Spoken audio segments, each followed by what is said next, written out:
She's a leader in the maritime industry with over 25 years of experience. बहुत बड़ा है madam, थोड़ा कम करूँ? Thank you. Next we have on the panel, I can't see Steve anyway.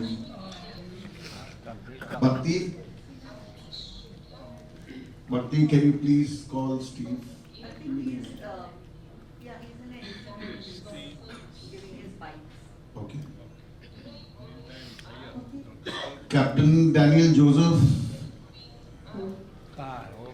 Bhakti, Daniel Joseph sir and Steve. आइए sir, captain Daniel साहब आइए sir.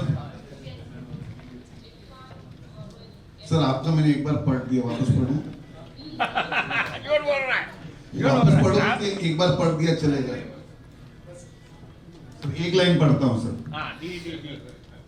Deputy Director General of Shipping Crew, presently posted in MMD and involved in registration and mortgages engagement and discharges of Indian flagships, including survey activities such as port state controls, flag state inspections, and statutory surveys.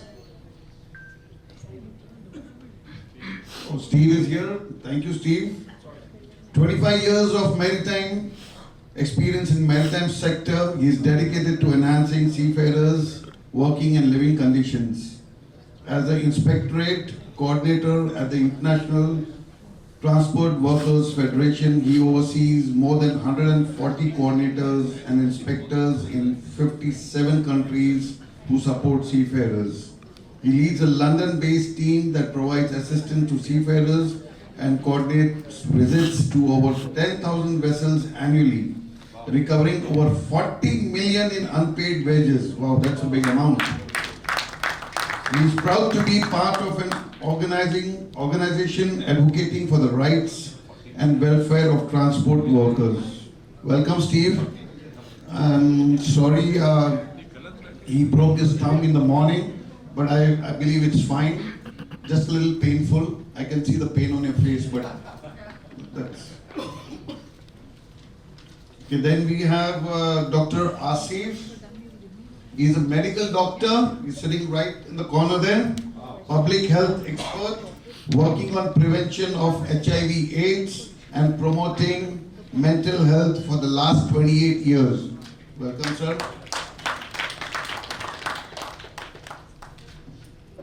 Captain Bhasin, is he still there? He's there.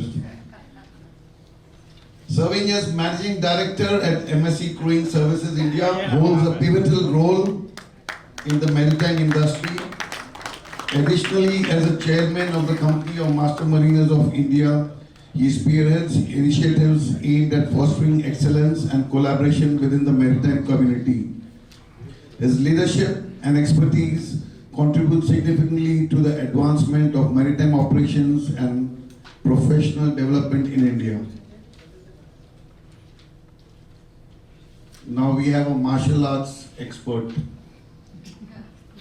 आइए sir, Anshul Rajvanshi, Managing Director, Synergy Maritime Recruitment Services Private Limited. Sir आप पहले बोलते आपसे कभी पंगा नहीं लेता sir. Anshul leads the Marine Recruitment Service Business Division for Synergy. He firmly believes that honesty and transparency in any organization go a long way in attracting the right talent. Anshul enjoys martial arts, and during his leisure time, he enjoys long drives accompanied by classic Bollywood hits. Next we have Ms. Sonali Banerjee, Principal Surveyor at Indian Register of Shipping. Over 20 years of experience in shipping industry. She is Senior Surveyor at the Indian Register of Shipping. Her experience includes vessel survey and certification and serves as an internal auditor for the quality management system with strong understanding of classification, compliance and IMO IX requirements. Over to you, Aishwarya. Thank you. First of all, I would like to say Happy New Year to all of you. And I just hope that the new year brings better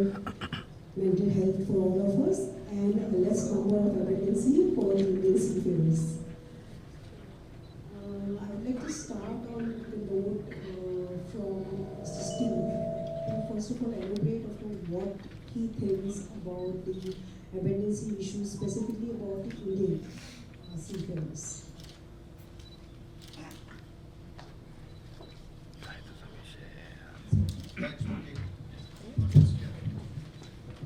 Thank you. Good afternoon, everybody. It's, as Asif said, it's very good to be back in India. I haven't been here since last year, but it's always a great welcome in India, so thank you for that. Abandonment, I think we have to be brutally honest about abandonment. It's a curse on this industry. It's something that we should be, and we are all actively looking to cut out of this industry. There's no place in this industry. But unfortunately, there are unscrupulous ship owners who regard their crew as just a commodity that they can use up and throw away. And unfortunately, certainly in 2024, the majority of abandoned seafarers were Indians. Now, I think there's a number of reasons for that, and we'll probably get into them as we go along with the discussions. But I think also the increase in abandonments, last year there was something like 132 that the ITF reported. This year, we haven't produced the figures yet, but this year we're already over 300. And it's going the wrong way. Okay, abandonment should be going down, not tripling. And so I think part of that reason is that there's a lot more, certainly the ITF is more proactive in making seafarers aware of what constitutes abandonment. And therefore they are coming to us or our unions early, as soon as they've not received 2 months' wages. But I think across social media, as I say, we are extremely proactive in making seafarers understand this is what abandonment is, and to contact somebody, even if it's not us. There are other people around the world, and of course DG Shipping is one of them, who can assist. But the ITF is a bit unique in that we can do a lot of things that other people can't. So when seafarers go to charities and say they've been abandoned, the charities can assist with the well-being, with the logistics of food and water, but what they can't do is tackle the ship owners. The ITF doesn't have that problem. We will tackle unscrupulous ship owners to stop the abandonment. But unfortunately, as I say, it's on the rise. 2025, I sent an email yesterday to the ILO with 10 abandonments. So we've already started in 2025 where we left off in 2024, which is just a sad insight on our industry at the moment. That is very bad to even hear about the time. It's just 4 days from the new article. On the same topic, I think I would like Basil sir to talk about how do you think we can create a culture of accountability that can address this abandonment? Yes, how do you create a culture of accountability that addresses abandonment? Culture that we need to create. Thank you, Aishwarya. Before I say, I just want to add to what Stephen said. As per ITF data of 2024, there are 1,671 abandoned seafarers worldwide, out of which the most concerning issue is 411 were Indian national, which at times I feel is terrible. It should pinch each and every one of us present here. Though DG Shipping is taking many steps, all good companies will never let their seafarer abandon, will never let their seafarer stranded. It doesn't happen.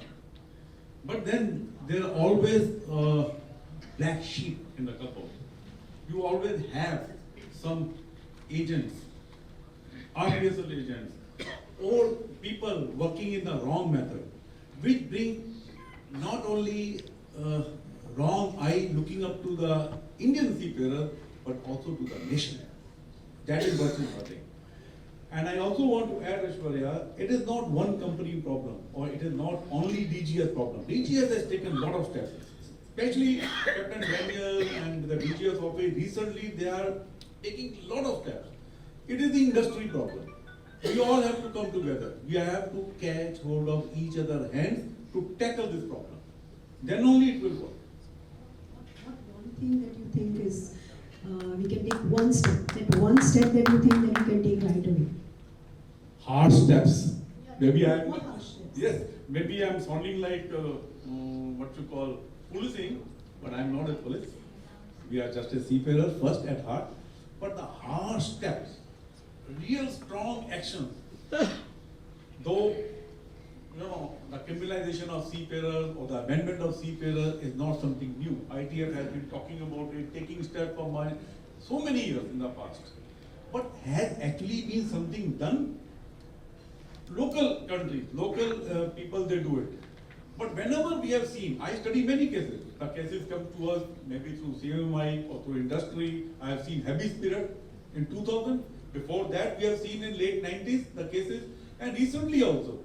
Every time the one main burden comes on whether ITF, whether companies, is the law of our land. Sovereign rule, which puts hurdles on us. So there should be a kind of a consensus, maybe at the IMO level, maybe Asif, Stephen, Captain Daniel, they can play a major role. So many other local ITF union leaders are sitting here. They can play a role. There has to be a consensus. When it comes to seafarers, whether it's criminalized or whether it's abandoned, there should be one. There should be empathy towards him or her. That is one thing I would say. But the local state should start with a harsh action. That's something I could The say. harsh action that we are talking about is towards Whatever, that is for them to see. I'm putting arrow what towards would the ideal. Daniel sir want to say on that? What kind of a harsh action do you think? We have already started taking harsh action, as I told you, that we have started taking action against seafarers also. And today's date, Tata, 234 seafarers indoors have been blocked. CDC has been in the process of cancellation. Also, we have taken action against the companies by locking their privileges, blacklisting the owners, and also writing to the Ministry of Corporate Affairs to blacklist the DIN numbers so that they cannot do business. In the present RPS rules or MS Act, there are no provisions for criminal liability on the part of the RPS agents to send them behind bars presently. So that's why this provision also has been included in the new MS Bill, which is tabled in the winter session, where criminal liability can be also posed against these people and they can be charged with criminal offence. Is a punishable offence. And more than this, what else? What else harsh can be? No, what you said is right. It has now, you have introduced into MS Act bill, let it pass through, let it be digitalized, then only something will happen. You know, we have cases, people are sent as a seafarer, but they never see the ship. They're working as a laborer. The countries were already named by Captain Daniel, Iran, UAE, you missed one country, Malaysia, you know. We have so many cases like that. Or they have gone on a particular ship, but the ship doesn't exist. They're working on a local boat or something and living in a terrible condition. We deal with this thing every day. And of course, we don't go to the world of market. We go to the DGS office and we try to solve it, whichever way. But this is one part, and it's an industry problem. We all have to join hands and come together. So, Steve, are you really happy with the kind of answers that you're getting right now? Sorry? You have been getting some answers on about how we are trying to progress. So are you happy with it, or do you think there is something else that you want to add on to? No, I've seen Captain Daniel's presentation when we visited DG Shipping, and there are a lot of really good steps coming through that, which I think will help, certainly. I don't think it's going to eradicate Indian seafarers from being abandoned, but it's certainly going to help the issue. But I think that there is also a need for us to tackle the flags themselves of the ships, not just the ship owners, because the abandonment for 2024, which we haven't released the figures yet, but I can tell you it's 900 Indian seafarers out of more than 3,000 that were abandoned, over 312 ships, and nearly $20 million in owed wages across those 312 ships. The biggest abandonment on vessels were under the flag of Panama. And that's not surprising because Panama is the biggest registry in the world.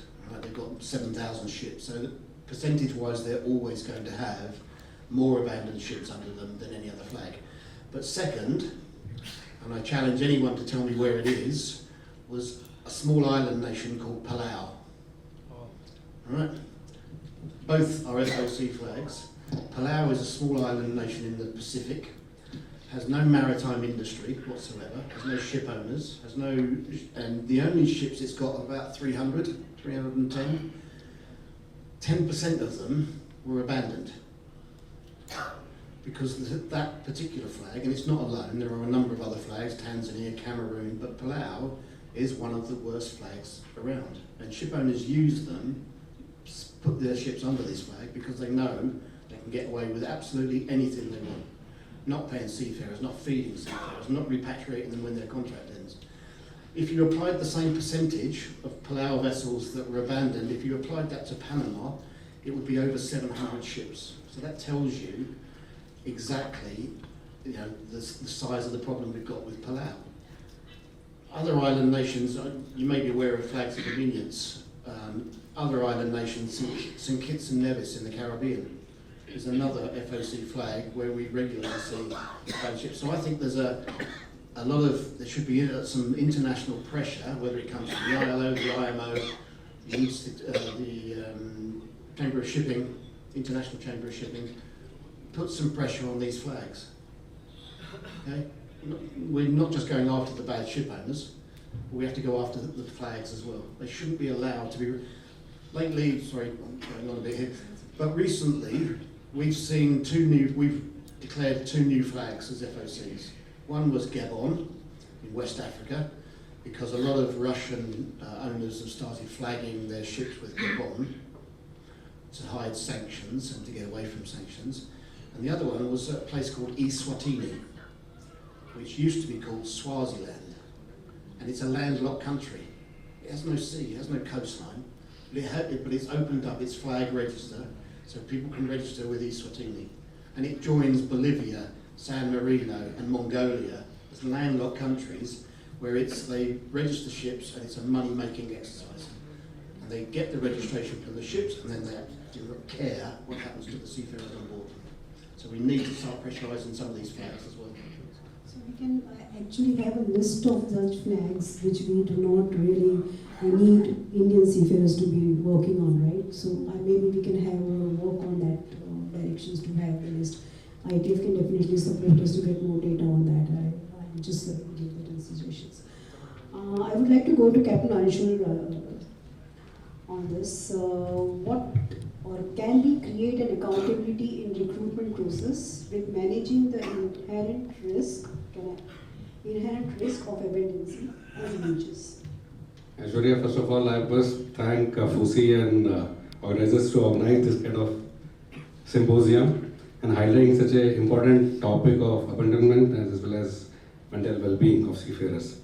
Okay, coming back to abandonment of seafarers, I think completely agree with thoughts of Captain Wasim that there should be very harsh punishment against these agents. I won't say there are RPSL company, there are agents out there to make money. Somehow they are not bothered about lives at sea. They have agents across UP, Bihar and provinces in India where these guys are picked up. They are shown that, okay, when you go on the ship, you will be getting such a handsome salary and you will be traveling across the globe and all that. And these guys, they will sell their land, agricultural land, and they will come and join the shipping industry. Training institutes. It starts from training institutes. So I don't know how my administration is going to tackle that, because this has to start from pre-sea training. We need to be sanitized. This pre-sea training institute should be checked. Are they giving the right kind of admission to the right people? After that, these RPSL owners, whether they have it tied up with the right owners or not. I don't know whether they can. DG Shipping is equipped to check whether this flag is proper or not, but I'm not sure. But it is a difficult task. They are on the right track, as Captain Daniel was mentioning. In last couple of years, they have cancelled 90 RPSL licenses of the companies. 99. Okay, so so I think over those last 10-15 years, just to have more seafarers, a lot of RPSL companies mushroomed in India. So they have a huge task to check whether they are doing the right thing or not. If not, I think not only RPSL companies' license should be cancelled, the persons behind that should be highlighted somewhere in the DG profile, somewhere whether these guys are involved. Because we need to reach out to our seafarers who are joining shipping as a carrier. Okay, as Mr. who was mentioning that, Vishal Sahab was mentioning, they leave their families, they go out at sea to earn money, to make a career, and suddenly they land up in a small boat which is abandoned in Iran or Iraq or somewhere, and they are surviving, survival at stake. So we, authorities as well as shipping companies should come together and tackle this matter. It's a huge task in our hand, but Aishwarya, I think there is no single statement to tackle this issue. Awareness, I reaching out agree to there is people. no single statement, and after whatever I've been having these discussions in different conferences for quite some time, and the similar answers have been coming up. The main problem that I see is also not just main. I think one of the problems would be also when we are issuing the RPSL license, the initial issuance of the license, which is given. Now we are tackling it and saying that we are closing 99. I think it's also at the time of the inception of such RPSL company that the scrutiny should be a little more harsh. When we are saying a harsh action to be taken later on, we can go a little more harsh on that way, where we don't issue a license without certain standards to be maintained on it. We have already created a MLC compliance board, and any new approvals which comes, it comes to the board. So no new approvals are coming without a scrutiny. I don't want to blame game the previous or whatever has happened. Already 567 RPS agencies are approved, out of which 99 actions have been initiated. But trust me, any new company is coming, we go thoroughly against their profile, their background history, and it comes to the MLC compliance board constituted as per DGS order 13 of 2024, and strictly they are monitored, and then only the licenses are being issued. And in addition to that, we are doing surprise inspections, verifying documents, and all those things. Additionally, I want to add what Steve was mentioning, that MLC 2006-2022 amendment has given a definition to the abandonment. Abandonment definition has been amended through standard A 2.5.2 para 2, where abandonment means the owner or ship owner, whoever is the vessel's custody, abandons means he is not taking care of the repatriation of the seafarer, not giving wages for 2 months, or not giving necessary maintenance. Now the time has come to closely check what is the 3 part it is being not done. No? If any of the 3 part is not done, it is abandoned. Now the awareness is also much. So if they are not getting salary in 2 months, so they will immediately report to ITF, they will immediately report to us. This is a good sign actually. No? So the figure may go up, but then we need to see whether it is only related to salary of 2 months wages or more higher, or it is repatriation, or it is necessary maintenance of food. So that has to be categorized further, whether the P&I is valid or not. If the P&I is valid, in such cases all these 3 will be resolved straight away. So we need to highlight and target only those ships, those ship owners who are beyond this. Their P&I cover is not valid, and there is a serious problem. One more thing I would like to appreciate Daniel from DG Shipping, that e-migration clearance, when it was brought a couple of years back, initially we were all against that, why to create a hurdle. But I would say in controlling this, agencies and these companies which are just sending seafarers out of India, it has It's a big tool. curtailed, it's a big tool. So, thank you so much. Just one more, I think, that I already have in my mind.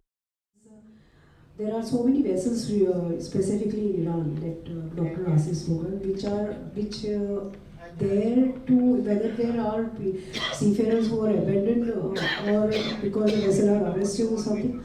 How are we looking to get a legal assistance to these seafarers? It's very important because they are the RPSL companies are not even able to reach there, or the recruitment company definitely can't reach there. So we need tools like ITF and we need tools like DG to reach out to those people. So what is legal? Yeah, I think. So we deal with not just abandonment cases, of course, but we deal with any kind of issue that seafarers find on board ships. And we do, in some cases, provide legal assistance, but we cannot, financially, it's just impossible for the ITF to provide financial assistance to every seafarer that comes to us. And in many cases, in most of the cases, thankfully, we don't need legal assistance. We use our leverage with ship owners and our ability and our unions, the strength in our unions to deliver the outcomes for the seafarers. But sometimes we do engage lawyers, and very briefly, a story that we've just finished is 2 Indian seafarers that were trafficked, and I'm going to use that word because they were trafficked, by the Iranian owner into South Africa onto an already abandoned ship. The ship had been abandoned for 4 years already. These 2 seafarers went out there on tourist visas. When the tourist visa ran out, they're the only 2 crew on the ship because the ship is unseaworthy and can't move. When the tourist visa ran out, one of them was arrested while he was out shopping and thrown into jail for a year, just because the tourist visa ran out. We provided a lawyer in South Africa and we appealed that sentence and we got the Indian seafarer out. The South African government made them stay for a little while just while they did the investigation, and they concluded that they were trafficked. And we repaid for them to come home. We repatriated them back.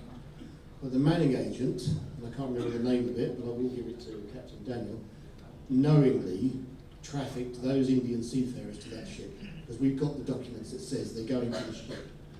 So they knowingly did it, right? And that's outrageous.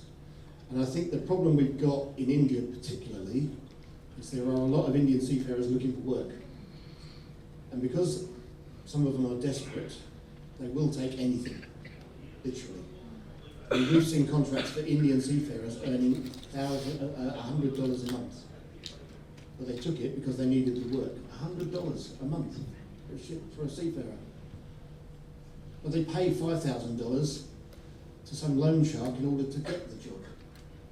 And some of the steps that Captain Daniel and DG Shipping will eradicate that, but unfortunately, there are still these unlicensed ones that are charging $1,000, $2,000, $5,000 for a job that they can never hope to pay back because they're only earning $100 or $200 a month. So until we tackle the unregistered agents as well, we're still going to have a problem. And I think, as I say, the steps that DG Shipping are putting in place should at least start to see, I hope, a steady reduction in particularly the number of Indian seafarers. Yes, Steve, actually I think you missed my presentation, so I had given the steps taken and the action taken, and the results are showing, because in year 2024 alone we have got 801 seafarers back on record. So the steps are being taken. Coming back to the Aishwarya's question of Iran, so I'll tell you, we have started taken it very seriously. We are closely monitoring, because now if you see, as per DGS Circular 25 of Crew Brand Circular 25 of 2024, there we have included port of joining also. So now seafarer themselves have to be aware that they are joining in Iran, Malaysia, Sarawak and such notorious posts. And they have to themselves acknowledge their sea service if they are going on that ship. That is one thing we have added.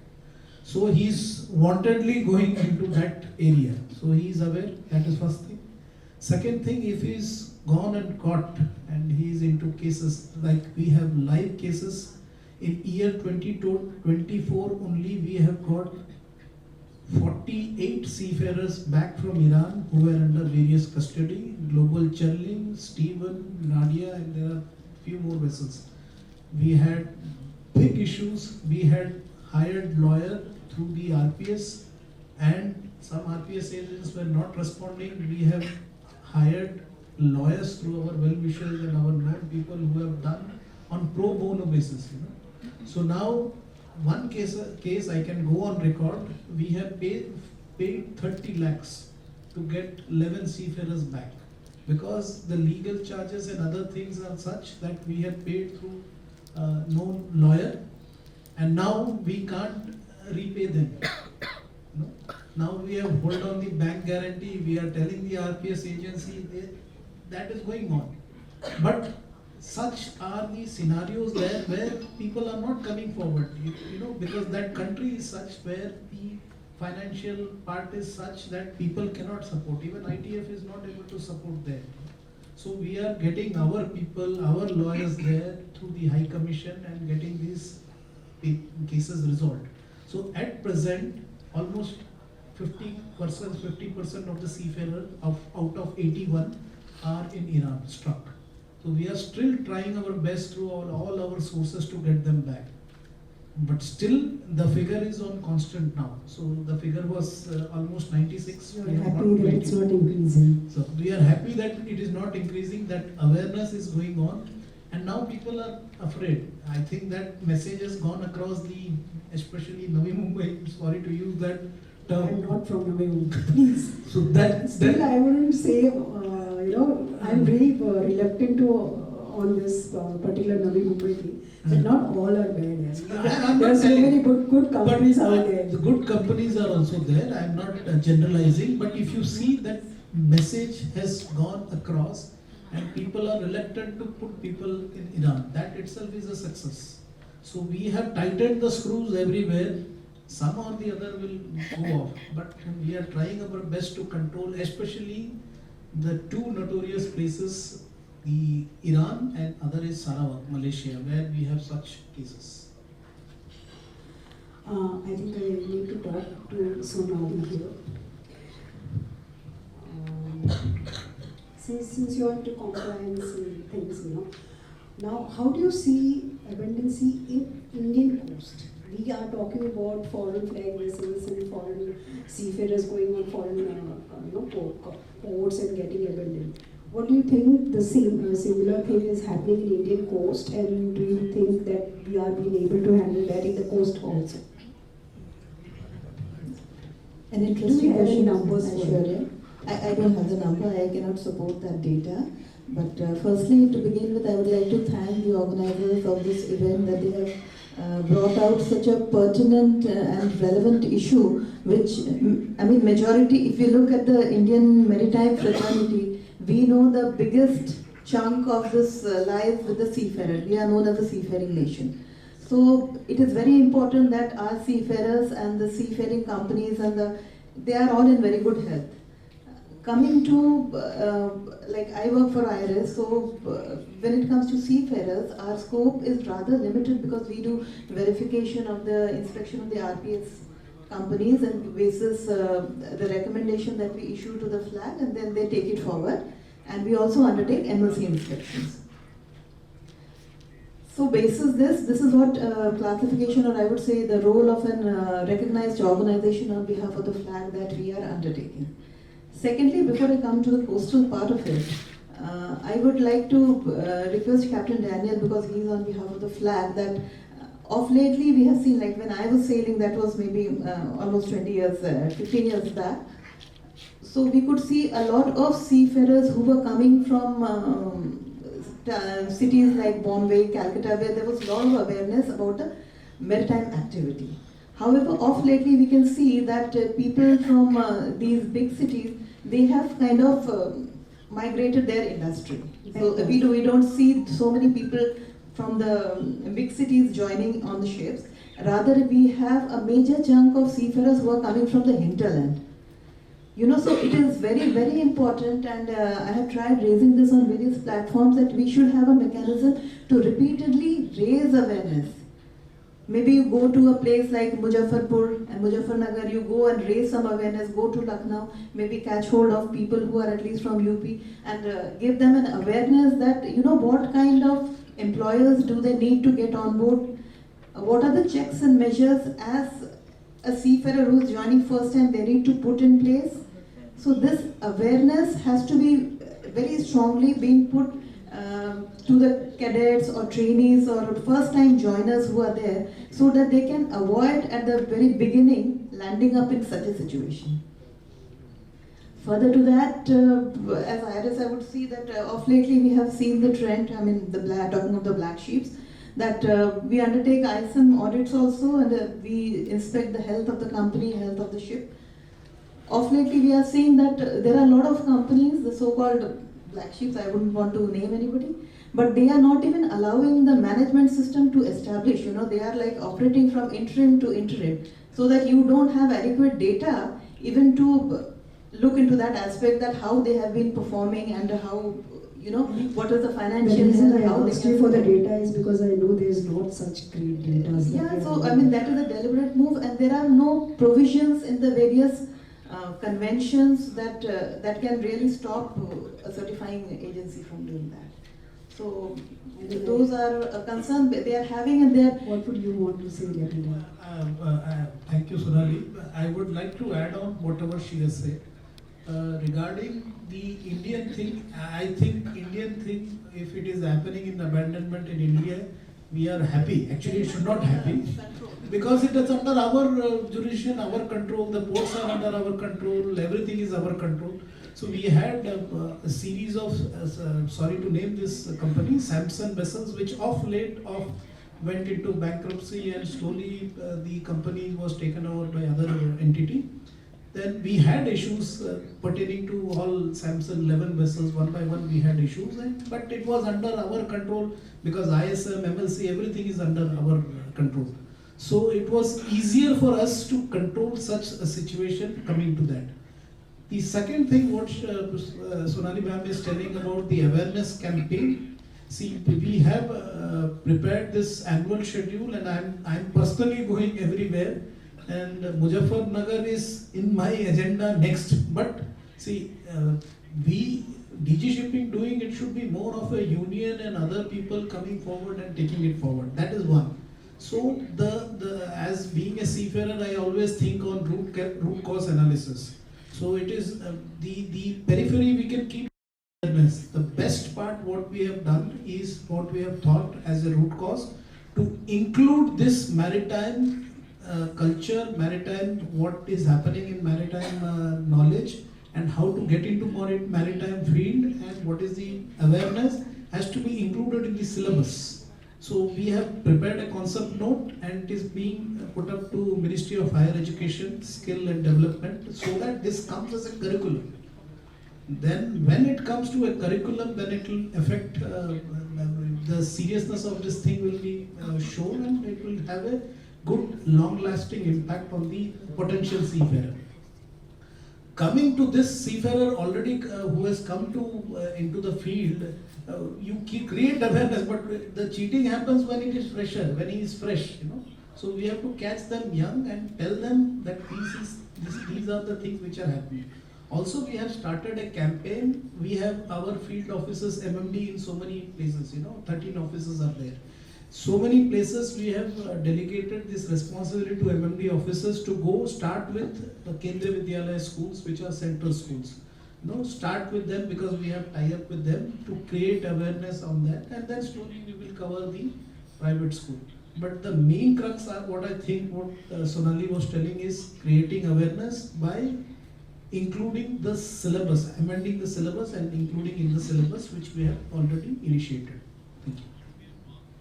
So Steve wanted to. I just wanted to add that I think Captain Rajvanshi also mentioned that the boys and girls from this hinterland, they are so desperate to have a career. They are selling off their lands, whatever savings their family has got, because in the various ads and promotions and promotional offers that they get, it is always shown that neatly dressed cadet who is standing on the bridge wings. They don't even realize that once you join the ship, you have to dirty your hands, and then they start complaining that where we have landed, this is harassment and that. I mean, we all have gone through it, as cadets or maybe as 15-year trainee engineers, where maybe our seniors have spoken a little harshly, so that we can learn the job when we go to the next ride and don't become a liability on the ship. In the ship, everybody has got very defined roles to play and there are no additional hands. So how to strike a balance? These are very challenging situations. I think And we all have reality to check come is what together. you're talking about, giving them a reality check. Steve, Sorry, I'll just take another minute to add on to what Sonali was saying. I think we all those who are here in this hall, have failed in our duty somewhere, because shipping is not the preferred career for our youngsters. Okay? It used to be maybe 15, 20 years back, but we are in the limelight for all the wrong reasons. I'm not talking about only Indian shipping. I'm talking about the shipping as a carrier. We are in the news when there's a Houthis attacking the missiles, whether ship is stuck in the Suez Canal, whether ship is, there's an oil spill. We are in the news across the globe for all the wrong reasons. Nobody writes about shipping as a good carrier. You know what ship does? Almost 90% of the trade of the goods what we see is, trade happens through the shipping. And who runs those ships? Seafarers. But unfortunately, it is not the preferred choice anymore. Why India? I won't say we are proud, but we are number one country as far as population is concerned.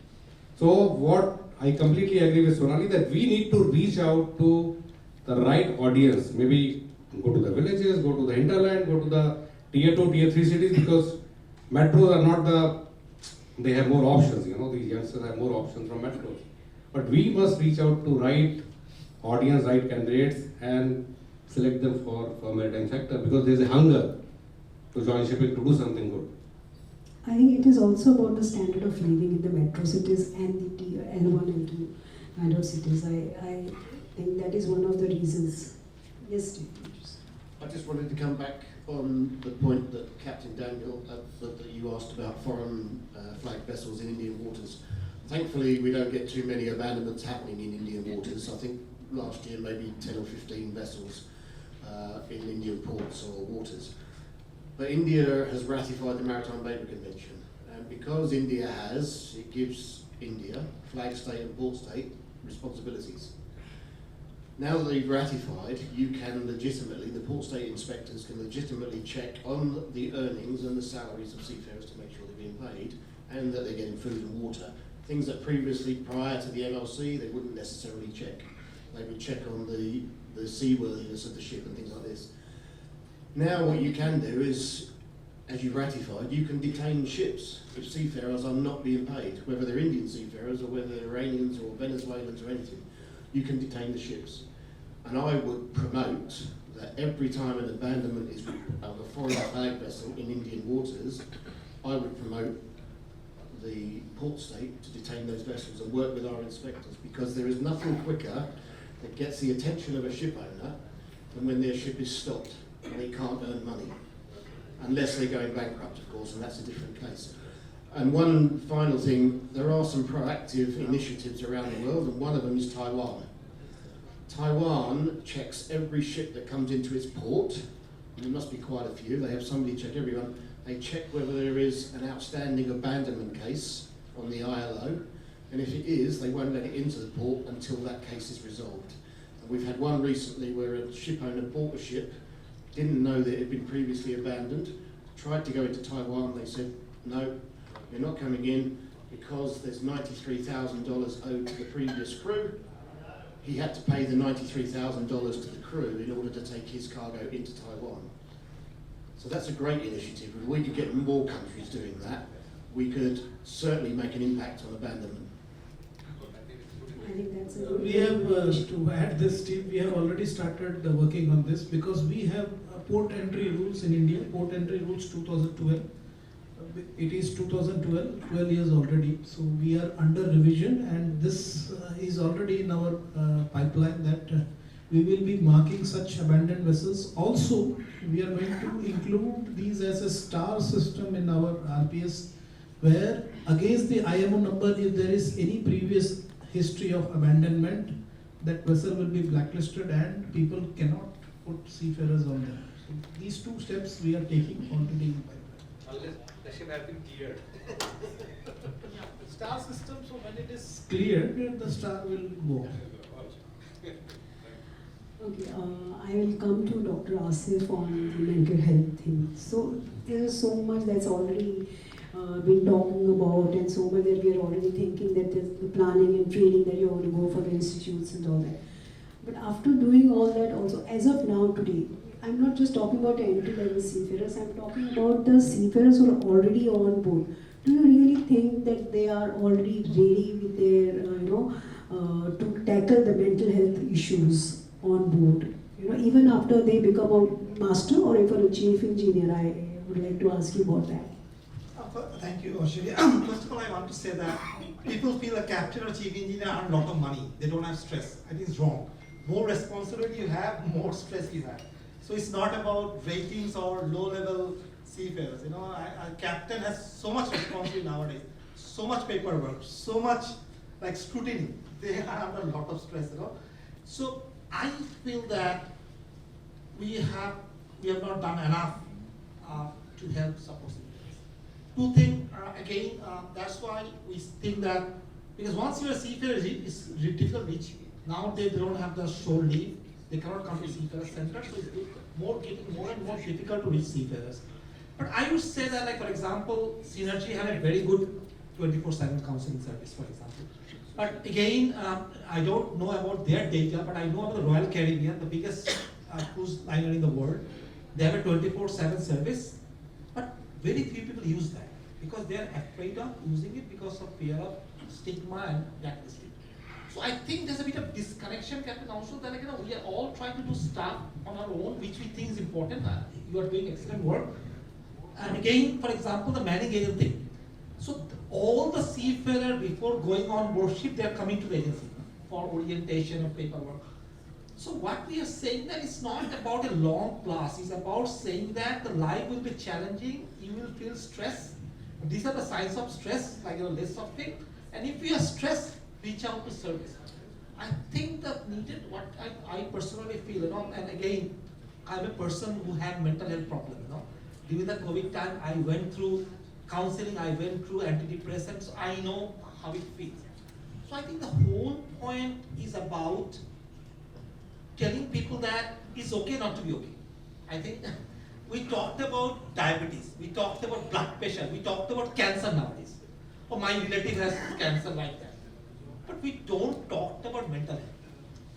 Because there is such a stigma and taboo around it. My point is that it is okay not to be okay. So I don't know 90% of people in this room. I don't mind telling you that I have mental health problem. If you have diabetes, if you have high blood pressure, I have mental health problem. You take anti-cholesterol, you take anti-blood pressure medicine, I took antidepressant. So it's okay. So whole point is that we need to be open about it. We need to talk more about it. I think we need a synergy. We need a little bit, not company synergy, but we need a little bit of synergy in our action. Again, I feel We are not promoting synergy. No. That's a good English word. English is my second language, so I think that's the best word I can put. Again, working with DD shipping. So it took us quite a long time. Now I find a friend like Captain Daniel, with whom I work even on Sunday, requesting Captain Daniel, I'm bringing Steve to come to Mumbai, we have to sign this MOU. We are talking about a long time. Again, he said, forget about the past. It's about the future. Again, I think if we connect with each other, a little bit of what you are doing, what we are doing, if we just connect with each other, make a little bit of coordination, and again try to use the word synergy among our service, it will better get better. I'm quite sure about it. At this moment, we are all in a silo, and again, I have another point is that maritime sector is so big. ITF has own objective and agenda. I have my own objective, I have my. Steve has given me a yearly plan, and I have my own output sort of thing. But the cake is so big, we can all work together, and still we can get a piece of cake, to help seafarers. It's such a big work. We are talking about more than 1 million seafarers, and 300,000 Indian seafarers. Such a big work. So again, if we need to come out of the silo, we need to come out of the box, and try to be connected with each other. And again, learn from each other. One thing we don't learn from each other. We think, oh, we are the best. We know everything. But we can learn every day. So that's the thing I would say that, like, long way to go, especially cadets is getting much better. But seafarers, we have to be connected. We have to do together. Yes. Sorry about synergy because that's the best English word I could get. I'm sure he will. Captain Daniel, I would like you to take a call on what he has Captain of. You mean the MOU? We are already starting on the MOU, most probably as he said, inshallah. I think what he mentioned, you're a good friend. So I actually wanted to know about your stress levels.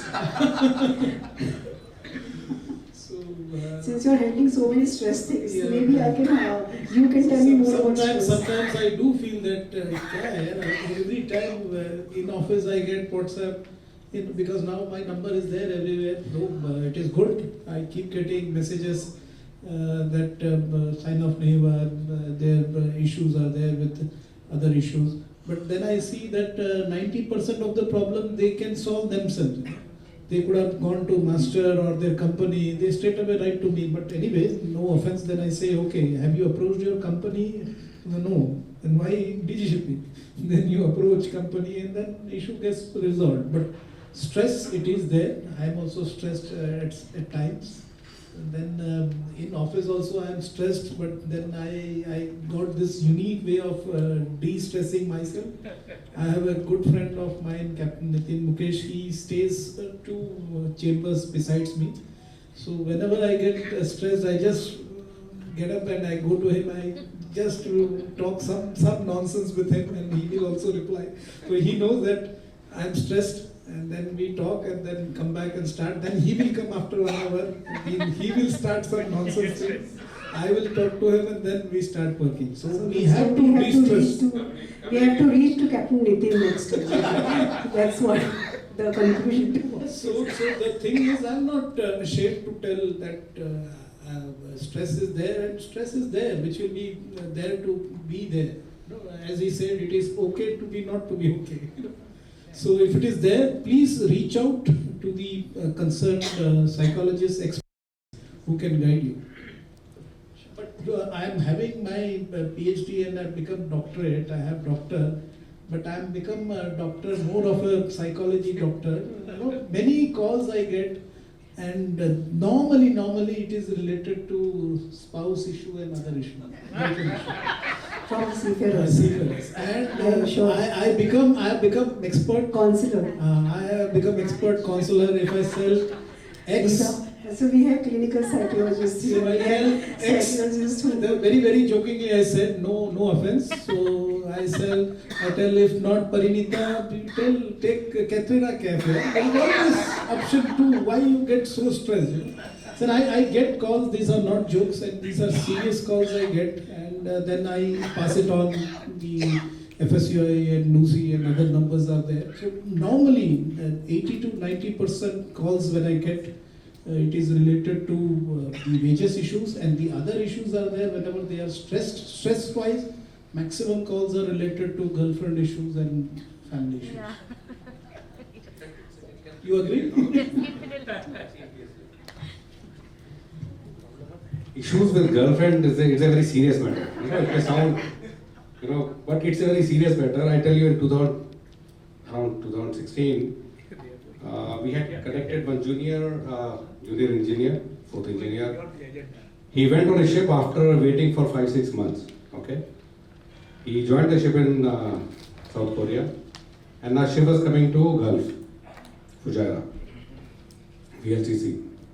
And from the day of work, this guy was behaving a little odd. And second day, he went to the chief engineer, said, I want to sign off.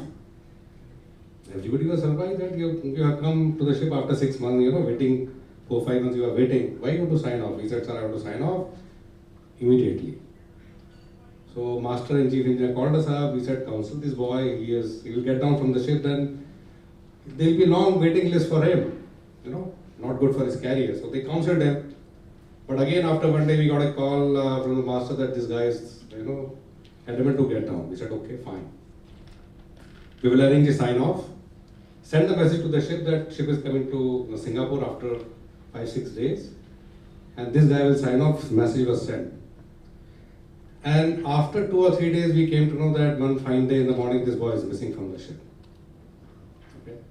So mental stress can be very, very serious topic. It can lead to suicide. And the only reason we came to know later on because his girlfriend, so-called girlfriend, was getting married to somebody else.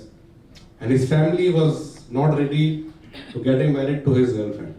So that lead to his, disappearing from the ship. Eventually we could not find him, and he sort of died by suicide. So this mental stress, or since you're talking about girlfriends, this can lead to this kind of issues. And after that, Asif Saab, we came out with this mental helpline. So that was the triggering point for Synergy, that if you could help out one single life you could save, then it is all worth spending so much of time and money. Each soul at sea is important. Each soul is very precious, and we have to ensure that each soul at sea is taken care. And if it is a girlfriend issue, I easily convince them. But if it is a spouse issue, then because I myself can't solve it, so I always pass it on to the experts. So coming back to, since we are discussing about health, mental well-being helpline, what C-Call is all about. Our helpline is also, as you said, it's completely confidential.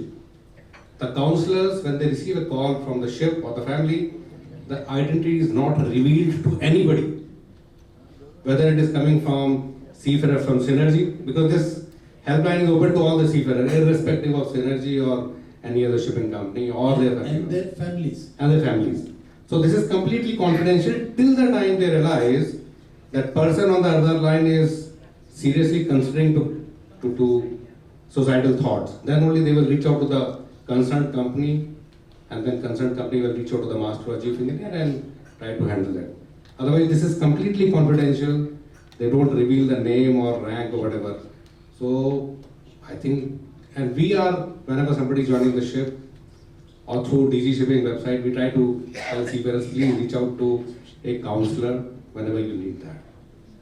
So, I just have one question to Steve here right now that is coming to me. He's just talking about suicide. So suicide is one thing which is definitely not even covered into our PNI coverages and so on. So how do we look at that perspective? Suicide, if there is a suicidal attempt or if there is a suicide that is happening on board, how do we make sure that such kind of things are also taken care by the, it cannot be held by RPSL companies only. There should be some mechanism to resolve these issues also. Are we looking at that? Yes, so you're right. Suicide is not covered by 95% of the sea. Only the Norwegian Seafarer, cruise CB are covered by that. So again, Steve, as he is the head of the IT inspectorate with 140 inspector, soon we're going to launch a campaign on suicide prevention and promoting mental health through our global inspector. So in that one, there will be lots of ship visit where we will talk to the seafarer about is okay not to be okay.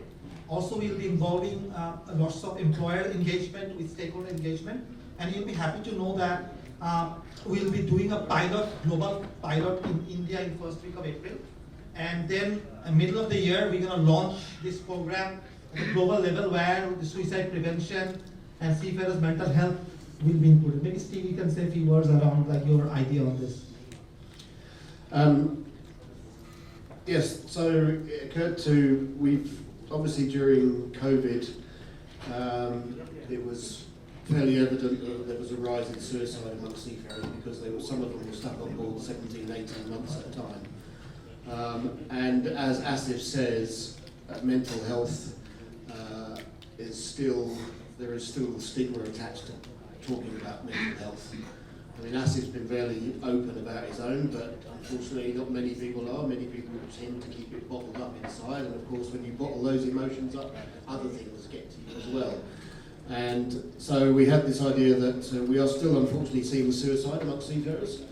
And so we had this idea to do this campaign using the ITF Inspectorate to go on board ships, because we do have that reach across a number of countries where we can talk to seafarers, particularly about mental health and other related issues, and to just do a concentrated campaign on it. So we're going to trial it in India, in Mumbai, and then we will go for a worldwide campaign. But we need to try it first and iron out any kinks in the campaign and what we're planning to do, and the promotional literature we do.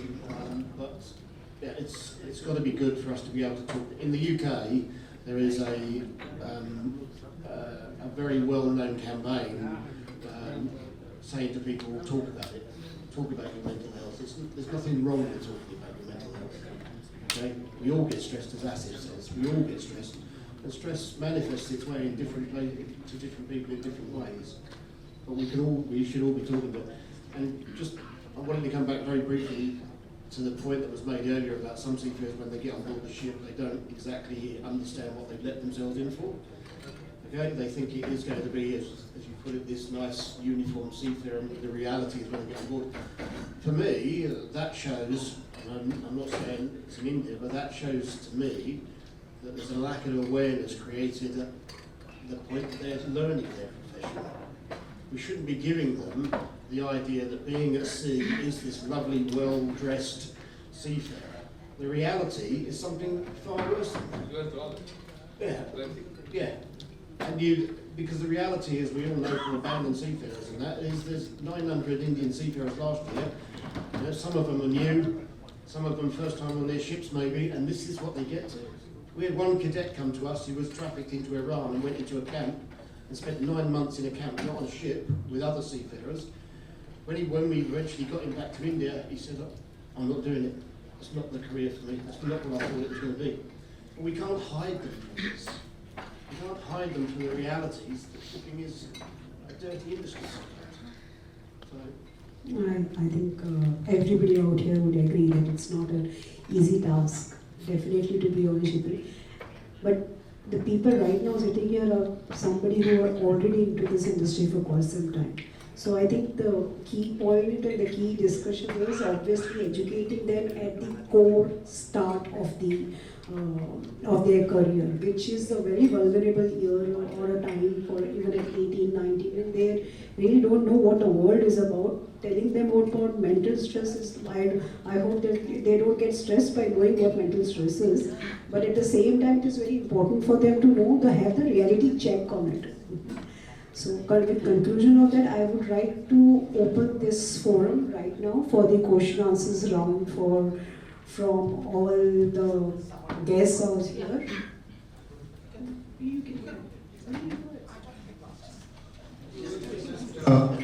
We'll request Amit to please put it up on the screen.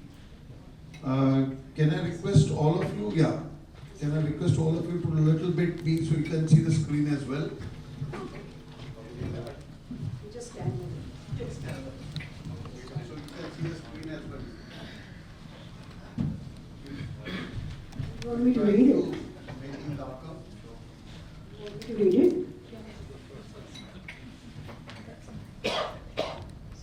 Root cause of unemployment. Awareness about mental health and legal rights. Training and open talk on mental health. Road shows, street plays and talks. I think that's a real good idea. We can really work on that. Use social media and other media modes. I think a lot of the companies are already doing it, but I think social media campaign, even Directorate General is planning to have such kind of a social media campaign on that. Compulsory training for freshers, I think we are already working on that. On-board program from all over well-being. So I think there are already some things that they have discussed. But these all are directorate, I have discussed, all are covered. So anything new, I'm looking for anything new. The first one is new. Which one? Root cause of unemployment.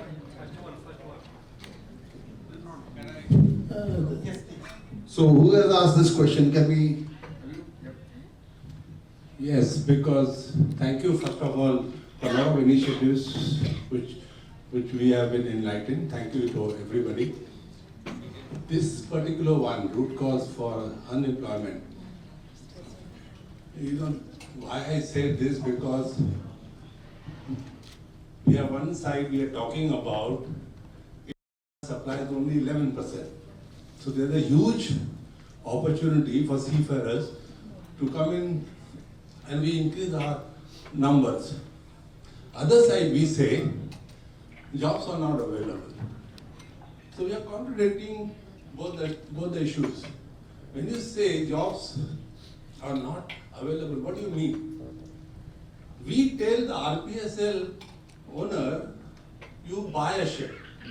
We tell them give internship. How can RPSL guy leave aside MSc English and Synergy, but most of the RPSL, you are telling them your what are the requirement from DG. You tell them do internship. How will they do it? So what they do, they somehow go to ship owners. Everybody cannot make it. Their job is to train, not to go and give you employment. You are talking actually an employment. Buy a ship and give them internship. I think you need to review this. And we Sir, go back. I thought the point is well noted.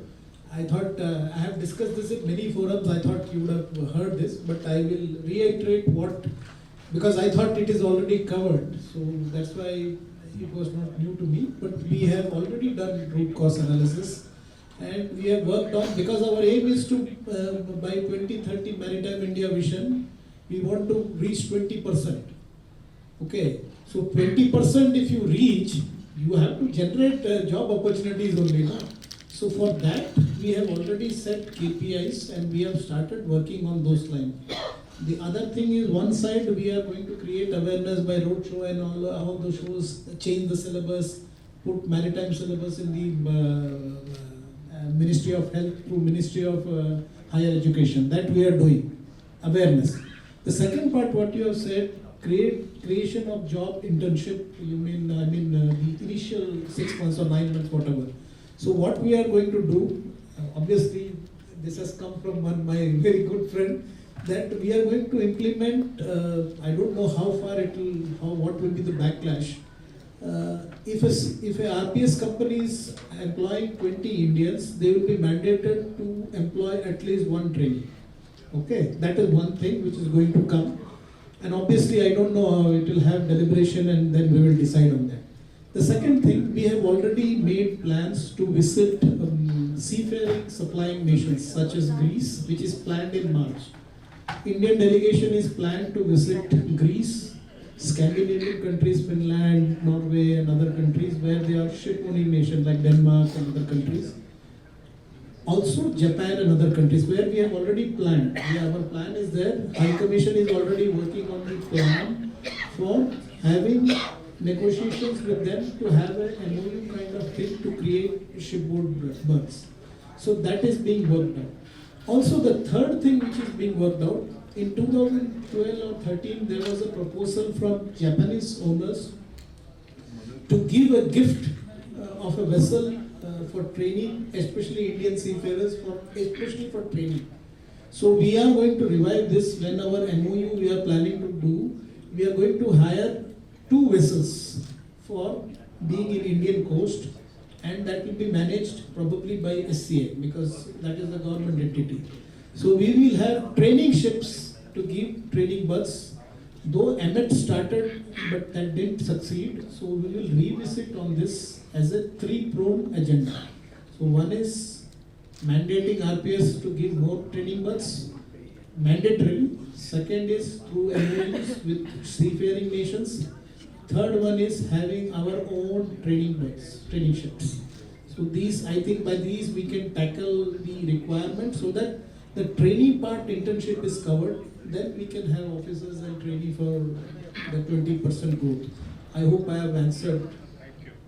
Just want to add on this, I think unemployment, when we are talking about unemployment, do you think the reason of the corruption, or I think most of the people out, can we all have a raise of our hand confirming if you are aware of that the money is being taken to recruit freshers? Are you all knowing about it? Can I have the hands here to say that are you aware of it or you're not aware of it? Yeah, I'm just asking whether you're aware of it. So most of them are aware. This just tells us that we know where the problem is. Okay, we know exactly that there is corruption of different levels, and that one of the major reasons is unemployment and not only in our sector, but as a general in India there is an unemployment. Okay, and plus a lucrative finances to be received after a point of time for this kind of an industry, and plus to add on is, as she rightly mentioned, the dress code that we show all about. So reality check, every time I come up with the same, the reality check is what we need to keep on working on. And also, with that kind of reality check, how we can take harsh actions. I think both things will have to happen at the same time in a straight go. How are we going to work with the social media here? So I think Daniel sir is... We are going big time. No, I have told you already, 26 December we have come up with our own LinkedIn page, Facebook page, and lot of initiatives in social media, and you will see me, trust me, 40 videos by April. Mine and everyone. So we are going big time in social media. Yeah, we are very big on social media as well. So, so what I've done personally is I'm a member of about 90 seafarers groups of different nationalities. So I've joined these groups, and at least 4 or 5 of them are Indian seafarer groups. And every time we post something that is either related to Indian seafarers or their industry, like abandonment, we repost it through all of these groups. So, you know, there are, through the Indian groups alone, it's probably 200,000 people. They're not all seafarers, of course, but we try and get the message across there. And the other thing I wanted to just talk about quickly was the point about road shows. Next year in Mumbai, in January, the ITF is going to hold an ITF Expo. We did it in 2023 in Manila, in the Philippines, and we had nearly 5,000 seafarers come through the gates. 3-day event, hopefully outside, because January's nice and warm and dry, and hopefully we can find it outside, and we would invite the unions, the welfare organisations in India, some of our friends in the shipping industry to come along, provide information, guidance, advice. Well-being will be there. We will of course ask DG Shipping to come, and we will provide up-to-date information on how to avoid abandonment and how to identify it, but also the other, you know, when you've got repatriation issues, when you've got contract issues. We'll have all 6 of our ITF inspectors here, and we are looking to maybe have somewhere between 8,000 and 9,000 across the 3 days, if we can find the right vendor. Yeah, Lassit's right. It's not just about India. We will bring representatives from the largest German union, ITF affiliate, Verdi. We'll bring the Norwegian Seafarers Union, they will come as well. And the Italian union, Chisel, will come as well, because between them, those unions have agreements on board ships which do cover in some Indian seafarers. So we will have, it will be a multinational event that the ITF will organise sometime towards the end of January 2026. Aishwarya ji, I'll just take 1 minute. First of all, thank you, Steve, that you are planning something of that large level, what was done in Manila in the next year, January, that was the same. Now coming back, I just want to go back to my good friend Ashok Advani sir. He asked a fantastic question. You said we are talking about unemployment, and then we want to raise the job. So the unemployment is the sector of only freshers. That is the problem. Because we have abundant of seafarers getting their CTC or the courses, but they don't have the complete intake. That is where Daniel sir has told you they are working on a methodology where if you are employing 500 seafarers, then you must have so many training work. Indian flag vessels, for your information, you may be knowing that if they take certain number of trainees, whether they are deck, engine, rating, the government of India gives them incentive. We are not asking, the foreign flag vessels are employing 85% of Indian seafarers. Only 15% goes to inside Ixar. We are not asking much incentive as such, but make that kind of a regulation that you are duty bound to We take. are really looking forward. Sir, Basil sir has been always telling about this point, and then some kind of incentives should be given for the foreign employers. So my only take on the open forum is, what kind of incentive? Will it be monetary or kind of some kind of reward in NMDC or some kind of grading? What it is? Sir, मैंने बोला incentive नहीं चाहिए, but make some regulation. Basil साहब, Incentive चाहिए, Basil No, sir. Indian flag vessels We are there. all Zero. I have taken up that point in last one, and I have asked you what is the incentive for RPSL companies. Like, Captain Basil, not offending anybody out here. There are bigger companies like MSC and Synergy. They have their pool where they can definitely accommodate them. But there are mid-size and small-size RPSL companies which have been licensed by DGR and Directorate. So even they need to have some incentives. Like you're talking right now about the bigger chunks. I'm talking about the smaller chunks. Maybe they need to have some incentives. If the people who don't want to take incentives, they have a choice of not having. Incentive तो ठीक है, but then there will be a proper grading system, not CIP, that you didn't had any incident, no Definitely. black flag. I We am will not- have some kind of grading. Yeah, no abandonment, no issues. Then we will grade, especially on that so-called area. Then we can make a list. Captain Daniel, there are a couple of like MPA, Singapore. If you are taking some Singaporean cadet, then the entire expenses for the cadets entire period on board and the expenses are borne by MP. How many people, sir? How many? Very less number. But, Very less. But what I That mean, can be done. Very less. it can also be done in India. Don't compare when embassy is taking 200 cadets a year. Oh, very less do hoga, only 2. Here it is 200. So you But you can start from you want here, no? 200 to be funded by India. So we can give 2 at least. That will not work out. Please. Captain Daniel, if you see the mathematics behind that, maybe later on I can discuss with you. If you look at total number of cadets and TMEs per year from various training institutes, it comes to around 3,000 numbers. 3,000 to 4,000. Let's 3,000 numbers. The cost of entire 1 year of pre-seed training is around 3 lakh rupees. So total cost we are looking at for 3,000 cadets and TMEs training cost for the entire year is only 90 crores. 90 crores for you talk about any big company under CSR, they can very well fund 90 crores.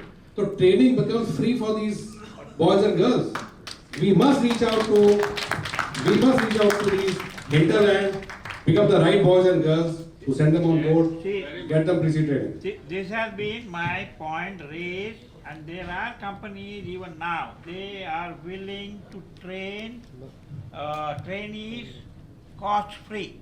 So what we are going to do, And- no, sir, Directorate sir, is that- planning, sir. just 1 minute. Directorate is planning to have a common entrance test which will be done by the DG Shipping, not IMU and other thing. There is already under review and a proposal is there. So once that test is done from the Directorate control, then we can have this CSR fund, everybody can come together. We are going to plan already a Section 8 company, no? So in that agenda where Insa Masa Pasma everybody is there, then we can have. This is a very good point. Which So I just wanted to bring up because 90 to 100 crores or 150 crores is not a huge amount for any big company. Probably we can discuss more about it later. Rather on the training part, my wish would be for the placement part. Placement is the Training everybody will do, every training institute will do. My wish is that the Section 8 company which we are planning to can have placement for the owners, for the discussion and other things, not for the money part, but going and getting the jobs for Indians. That can be worked out. So what was my point is, when I was trained as a cadet by a shipping company, they never charged me even 5 rupees. Why we are charging now exorbitant cost? Which company? SCI. SCI today, it's a government company. No, Don't talk this about has got nothing. About from SCI, who is doing it? Tell me. You Yes, have. sir, about from SCI, who is to, don't talk about Great SCI. Eastern used to do, Scindia used to do. अभी कर रहा है. But I don't think so. SCI is charging for your onboard training. I don't think so. See, No, now they are charging. Now they are charging. You can Hello? answer, I don't know. onboard training. See, let They're me not tell you. charging. They're not charging. SCI, No, onboard training nahi. In training institutes or anything. see, okay, now I will deviate from there. I have certain clarifications. I believe Manoj Yadav is also here. I have given you just 3-4 minutes. First and foremost, congratulations to Manoj Yadav, Shri Comrade Narendra Rao ji, Captain Daniel Joseph, called the Messiah of Seafarers, Mr. Steve, Dr. Chaudhary, and everybody else who's organized this. And I must also especially thank you, Ms. Lisa, for your wonderful app which has come out. Well, but so many good things are there, but some things also I would like some improvement next time, because I have been saying that Manoj has been doing a great job. See here, who is here? Captain Anshul is there, Captain Basin is there, I saw Captain Dr. Bhavanani here. All the good companies are here. Next time when we do this forum should be for a larger audience. There are 561 RPSL companies. The best of the ones are sitting here, who has got not a single seafarer abandoned or anything of that sort. So if this doesn't reach the right people, we need to go this message, what we are trying to, the purpose of holding this is to reach the right people. Whatever Daniel is saying should reach them. Second thing, are there any training institutes here? Are there any Indian ship owners here? Basically, many or any INSA, ICSA companies here? No. Why? When a trainee comes out of a training institute, my friend Captain Basin or Captain Anshul would prefer, they also do take freshers, but they would prefer to have an experienced DB. They would prefer to have an experienced oiler or a wiper. Where do they come from? Where do they come from? They will all come from SCI or some of the other Indian companies. Now, you don't have a single representative here from those companies to listen to what you are trying to say. That is very important. Why I am saying that this should be conducted in the presence of all the small and the other RPSs to reach the right audience. See, are there no seafarers abandoned or mentally ill in Indian companies? Fantastic. I am very happy to hear that there is nobody here, so that means that everybody is fine on Indian ships. No, the thing was, it's not that they are not abandoned, there is a mechanism easily available to resolve it. Correct, but then I would like this type of fantastic event which you are holding to be held, including, it should be inclusive of having all those type of people. I'll take your help next time, sir. Yeah. For sure. See, if India is number one, what is Philippines doing, which is the maximum, which they supply the highest number of seafarers, so very correct that very few are abandoned. This is a lesson, case study for us to go ahead and think about it. Now, as unions, as associations, I am also belonging to an association, as is Basin, as is Anshul. Are we doing enough? Are the unions doing enough to bring about awareness among our seafarers? I think we ourselves need to do much more. Now, my friend Manoj said that our seafarers have economic issues when they are ashore, mainly financial problems at home. As a responsible union, as an association, what have we done? See, I have worked in fleet personnel for over 25 years. The main problem which comes is inheritance issues, will, nobody has got a will, their declarations in the biodatas are not right. Why do we go and hand over to the Workmen's Compensation Director? And then it takes about 6 months to get the money which they are legally due, because there is no awareness. This is our duty as unions, as associations, to instill in our seafarers what is required to be done. We don't do that. Now, Captain Daniel has said that some 61 RPSLs have been suspended, licensed. Yes, 99. Okay, very good. He was waiting for the 100th one. I'm sorry. Now, there should be some way in which case studies of this has to be maintained, and it has to come to the public. I would not say that you disclose them for some reasons that is restricted. Secondly, you said that the Ministry of Corporate Affairs, you have asked them to cancel the DIN. Is it so easy to get the DIN cancelled? I think it is not so easy. You can tell them, but they may not cancel the DIN. There is a Ministry of Corporate, there is Companies Act 2013. As per that, it can be blacklisted. There are provisions available, and the letter which has gone, I can show the letter to you without the company's name and the directors. Very detailedly what all violations they have done. It is as per the Companies Act, those are violations. Okay. So the DIN was cancelled? Sorry? Was the DIN We have cancelled? sent 4 just now, so it will be done. Yes, okay, it's a very good thing because it is not very easy to get the DIN cancelled until there is sufficient grounds. And one more last point. Now, Captain Daniel said that हमारा seafarer लोग दूध से दुला नहीं है. Well, दूध से दुला तो नहीं है, but कैसा हुआ ऐसा? ये हालत में वो कैसा पहुंचा? इसके लिए क्या वो responsible है? वो बेचारा अपना घर बेच के घर गिरवी रख के आया है. Don't we have a responsibility amongst us? ये विकसित आत्मनिर्भर भारत बनाना है, तो हमको भी उसमें कुछ काम करना है, हमको भी उनको समझाना है. ये अपना जिम्मेदारी बनता है. Thank you. Thank you. Thank you for the speech. I think there is this one point of onboard programs. Just one thing, sir. Onboard program for overall well-being. There are certain discussions that I think clinical psychologists have thought of when they want to talk about it. Can I have them? Can the mic be given to them? And also Mr. Manoj wanted to talk something. I just want, before you start, I just wanted to highlight one point regarding this. We have come to this agenda of onboard program for overall well-being. So as a seafarer, I would just like to touch upon one aspect which I feel is missing today, which was there at least when I was sailing or when Captain Anshul or Bhasin sir was sailing, that there used to be a lot of interaction and bonding within the seamates.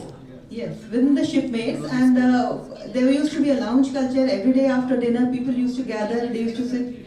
Internet has taken that. After duty hours, everybody likes to go back to their cabins. And India, culturally, we have always been a very socially well-lit community. So we feel very comfortable. We feel that mental assurance is there if we talk to people, if we have people around us with whom we can bond. So I think that thing must be promoted, and ships where those things are there, they can be given some ratings, and some way we can enhance that culture and bring that back again. It's very important, I think. Very good point. Sonali, what you said is actually the problem today. Not only the youngsters, everybody has attached to the internet. They spend more time on internet. Our kids, like we used to play outside our homes on the field. They play in house on the mobile. This is actually a big issue, especially on the ship, because at home you still have family, father, mother, brother, sister to reach out. On the ship you are away from the family. Your families are your ship colleagues. So you need to have that culture. It's a good point. How DGS or ITF will take it, I don't know. The private companies also tell them, do this yoga, come to the group. But आजकल का जो scene है ना sir, क्या बोलेगा? With the advent of technology, people are aware what is happening thousands of miles away to their families, to their friends. But जो घर के जो room के next cabin में क्या हो रहा है, they are not aware. So it's very important to understand what is happening to your colleague on the ship. And you know the companies have gone and brought Starlink or other things, trying to give them the latest Hindi, English movies on the ship. We are providing them. Still they don't come to the We have to make something compulsory for them. Mr. Manoj wanted to talk something about. Can you please? Thank you for giving me the floor.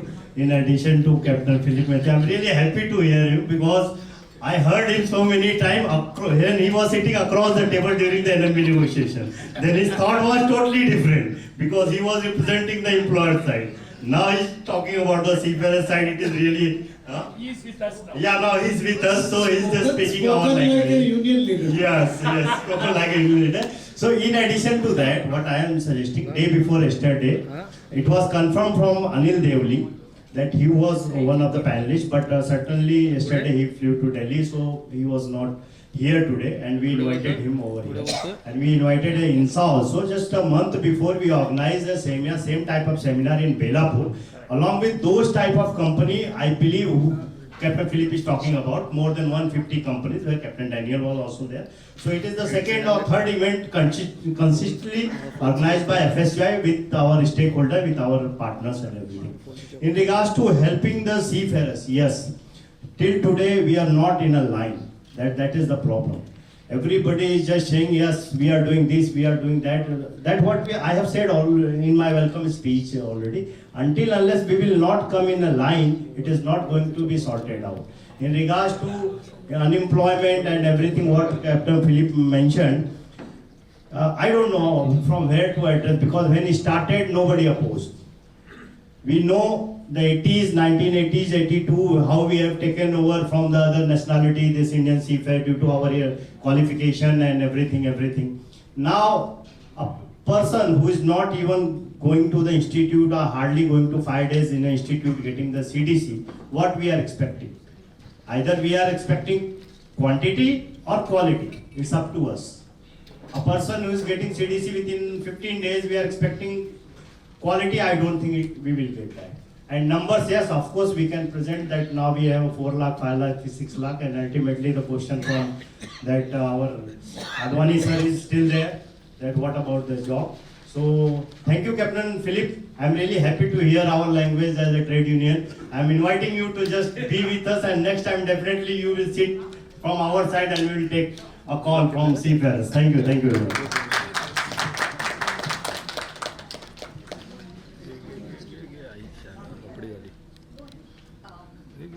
Hi, good evening everyone, and thank you very much. This is a great forum. I am a faculty at MMTI. I take gender sensitization and mental health, emotional well-being. Now, I just have one question to ask, because I get this question every time I'm in the class, right?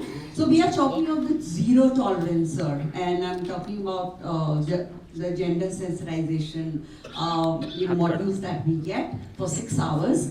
And so there is something called zero tolerance. Now, I have had, in every class, there is a seafarer who asks me, if I've just said something, or I'm being very careful talking to a lady seafarer, and no offense to any lady seafarer, I'm just asking for a clarification. Now, he's asking the lady seafarer to comply with whatever the job role.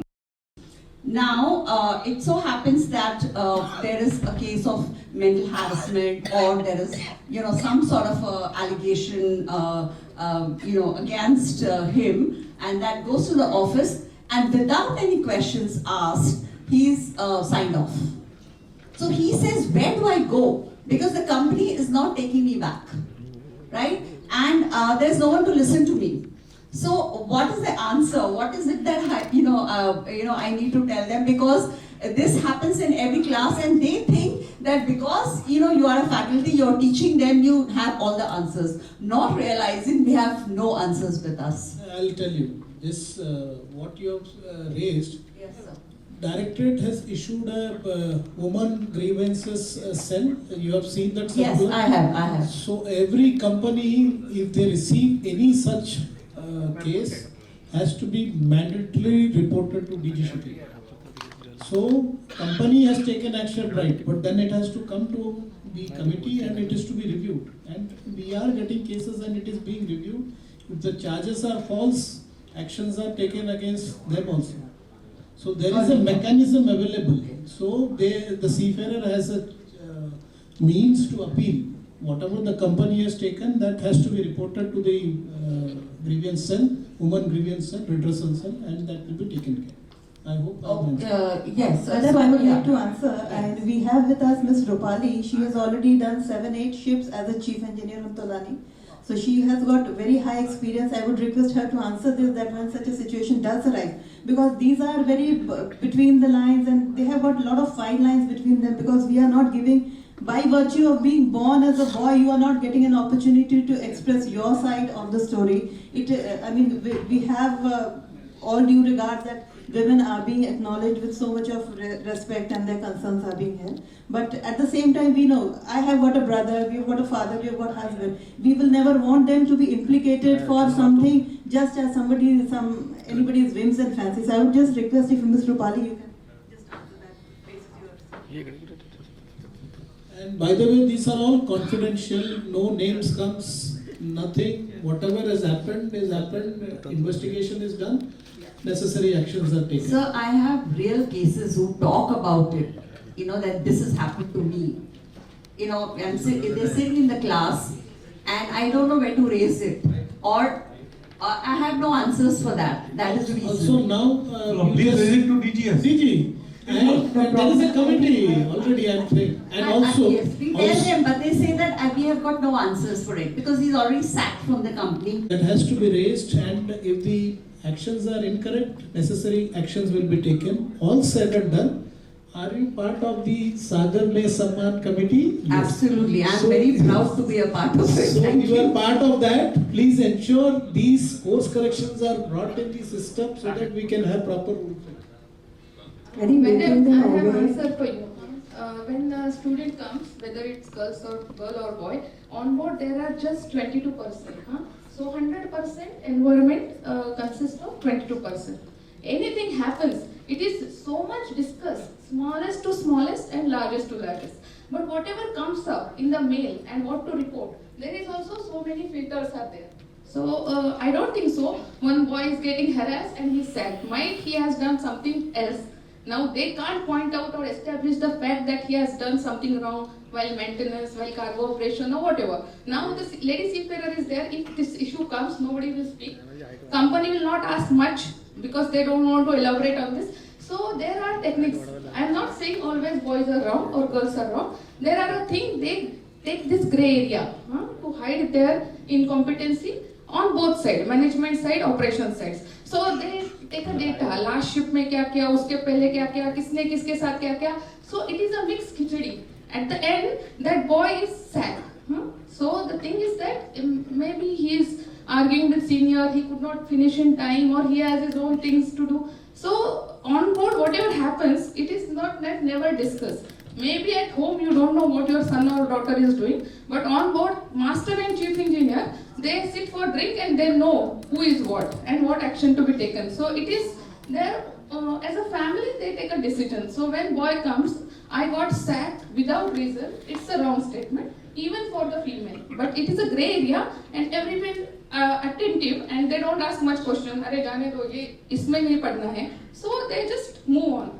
So for the students, gender sensitization means you have to treat everyone equally. First do your job, and if you can't do it, leave it. So don't do other things. Again, ma'am, I think we know that sexual harassment happens more to the women. So again, as she said, it's very difficult to say who is right or who is wrong, but it's established fact that women seafarers, women cadets are subjected to more sexual harassment and bullying than the men. And again, especially for the ITF and the union, there is a proper investigation. It's just, company just cannot fire anyone. It has to go through a process. So when somebody comes to you saying that I'm fired without any cause, without any investigation, it's not true. Usually there is a process. So again, my point, as she said, that women seafarers are more subject to sexual harassment. And the whole Sagar Mein Samman that we are working, I think that will really ensure the safety of the women seafarer, and again, I'm sure that will also help to reduce the sexual harassment on board ship. I think it's a fantastic initiative, Sagar Mein Samman. Aziz Saab, let me also put my views across here. We have around 25 to 26,000 seafarers in the company gambit. But 99% cases, ma'am, whatever I have seen about these harassment on board are true. 99% cases. We had cases we had to sign off our masters who were sailing with us for almost 12 to 13 years, chief engineers more than 6-7 years. We had to sign them off because after carrying out the investigation, we found those charges were true. They will not say this, I committed some mistake or did this, but 99% cases, men are at fault when there is a complaint against them. And we have, as you said, we have zero tolerance policy.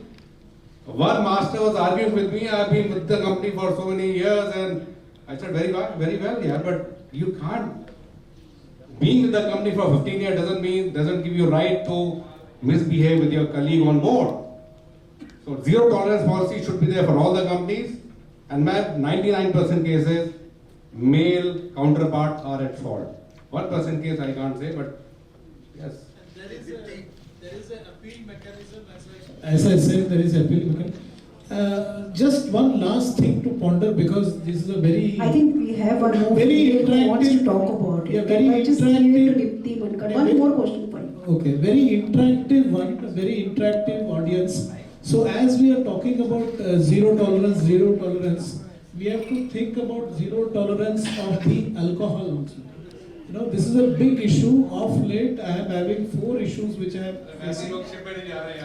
People are not going on ships. People are going 6 months working, getting out of the ship. Sir, and then maybe that is a good idea. Stress releasing and idea. then, no, zero tolerance, is it a boon or bane? That has to be deliberated separately, because there are after effects, because alcohol, nothing is there on board. So as soon as he signs off, he is fully drunk and he is into cases. And I have 4 cases running which are happening because there were no alcohol on board. So You're promoting alcohol on board. food for thought. So you are okay to promote alcohol on board? I'm not promoting. I'm not promoting. I'm just trying to get a conclusion. I'm telling you, because this is a very interactive audience. I'm with you. So, I don't promote alcohol, but I'm thinking, because the issues are coming, so that's why I'm telling. As we are talking zero tolerance in woman harassment, so zero tolerance, is it successful in the alcohol or not? That has to be deliberated. Maybe FSUI can have a separate workshop with booze.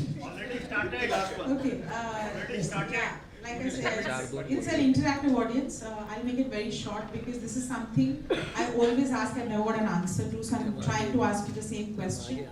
We've been talking about mental health, everybody is doing a lot. My only question is, because when a seafarer, we expect all lines are confidential when they call, everything said and done, but the bottom line, root cause and the root thing which we need to understand is, and I'm asking all the panelists, everybody here, whoever is there, the minute he says I have a mental health problem, the company repatriates him, they send him back, he has his counseling session, all said and done. He does not get recruited back into the company.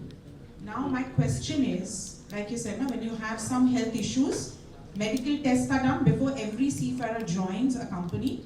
If he is not physically fit, they don't send him on board. The minute he gets a fitness certificate, he's sent on board. Now today, if we are talking about medical and science and health, we should not compartmentalize mental and physical health. That is what I personally feel, it's health. So in that, my question is, if today a seafarer gets treated, the psychiatrist tells him, you are fit, and let's break that myth, mental illness are treatable conditions. I think all clinical psychologists here will agree with it. They are treatable conditions. So the reason why we don't get data, the reason why they don't speak to the company, because they feel job insecurity is a major concern which causes them more mental health problems than anything else. So if the company is not going to take them back, why are we discussing so much here? Lisa, right? I would like you to put a little more on this. Yeah, the two things here is that we have to understand that you also do lots of bonding session. 95% case of stress can be managed without psychologists. So you have to understand that what we are talking very small percentage who are having mental health problems. So our job is to more of a prevent at stress level. So that one, let me come to you. If someone is having bipolar syndrome, somebody having schizophrenia diagnosed, so it's a difficult case for even for the union to promote that person on board. No, sir, you're getting me wrong. When you're talking about psychosis and all, I would personally tell the seafarer, don't go on board because you're risking yourself. I'm talking about a case which I had come across. He had anxiety problem, all right? And he was treated for it on anti-anxiety pills. Today in COVID, I'm telling you, there are so many people working in companies who are on anti-anxiety pills as well, all right? I'm aware of it, I know about it. Fact is, being having anxiety and depression. I am not talking about psychosis cases. That I will also not agree that everybody should The want same more. thing happened with HIV. When HIV 10 years back, no Indian seafarer can get a job with HIV positive status. At this, at this moment, many Indians HIV positive seafarer working on board. There is a captain. I will not name that person. There is a captain who is HIV positive. So point is that the whole issue of mental health is something we start talking last 3 years. Again, anxiety disorder should not be a deterrent to get a job. Yes. You are talking maybe one individual case, but I would say that again, if you tell us ITF that he or she was not recruited because of anxiety disorder, then we can take the case. Because according to WHO and IMO medical guidelines is clear. Who can get a job and who cannot. And again, we have to understand that medical certificate is not a certificate saying I don't have any disease. Medical certificate is certificate saying I'm fit what I'm supposed to do. Yes, correct. Absolutely correct. So that is true what you're saying. But this is what I'm saying. A case can come to ITF agreed. My point here is all the ship manning companies, the owners, why can't they take that charge that we will take our people back? One side we are saying we want them to help, we want to help seafarers, we want to go over overall mental health and this and that and all of it. But the fact is we work with seafarers on grassroots level. Their perception is totally different, sir. They are totally different on that. I wish we had some seafarers here who could say that. Is there a rule preventing? Because I'm not aware. No, sir, there's not a rule. It's It is a recommendation. If the doctor, medical examiner declares fit, he is no. No, sir, but the companies are not taking. That's what I'm saying. Companies are not. Captain Daniel, I'll share it with you. There are bad companies and good companies. There will be always bad companies who will do the wrong things. So the bad companies are the companies who don't. I'm not talking about mental health. Even if you are having a physically health problems, they won't take you because they don't want to take you. Yes, so you can't really do much on that then. Yeah, that is the problem, and it's somewhere our unconscious bias about mental health as well. That no, this person has this. No, something will go wrong. It's not true, sir. We have so many people working with mental health problems, and the company does not know about it. They're not open to talk about it because they will lose their jobs. I hope Basim sir, Anshul sir are understanding where it's coming, because I'm extremely passionate about this, and I've seen people suffer, and I've seen people not opening up. Unfortunately, some of them end up in self-harming or getting into an accident. So owners has to be with the companies as well. Simple thing, आपके घर में आपके बच्चों को कुछ होगा, you will go 10 miles across and do things for them. Yeah, but what is the solution? That is what, sir, the companies have to take. We discussed so much in the Companies, conference. so companies, They have to do something about it. Dr. Daniel, Dr. Deepti is saying she has a valid point, and Dr. Kusum also mentioned something briefly on the same thing. You are right. There are issues to take the person back. The good companies will give them that certain time as per the guidance of the psychology. There is a certain time. And just before that, myself, Captain Daniel, Captain Anshul were talking, and something Anshul mentioned, if you have a diabetes, you get cured, it's an illness, you go on board. You have a BP, it's an illness, you get cured, you go on board. Same thing, we have to start looking at it. But already Asif sir has answered, there are good companies and bad companies. So it's a very difficult thing to say. But on the mental wellness, I have one word to say. I hate the word mental. This is something, a terrible word, maybe ITF should rethink about it. When there is a stigma, especially in the Asian countries, there is a stigma when you say mental. Mental means something wrong. It does not mean anything good. Mindfulness is the other word. But then mindfulness can be used there or not. People don't reach out, even the companies. All companies give you 24/7 service for the mindfulness or for the psychological treatment. People don't go. Stigma. मेरे को brand कर दिया जाएगा. I'll be branded. Not only in the shipping company, in the society. Society is the more problem. Not only the shipping company. So that is something collectively we have to think only about. awareness is the answer to that. Yes, ma'am. My name is Divya Nair, and I'm a clinical psychologist at Fleet. So when hearing everybody speak about mental health, and I do agree with Dr. Dipti on companies unwilling to take back people who are identified with mental health issues. I had that mean, I've started working in the maritime sector since past 4-5 years. Before that, I was with hospitals largely. When I first entered the industry, I didn't have any data on seafarer mental health. It was nice to see Dr. Asif put on some statistics, gives it credibility that there are mental health issues. I would have loved to see some Indian research on that as well. There is no hardcore data on the number of diseases that we have on mental health of Indian seafarers.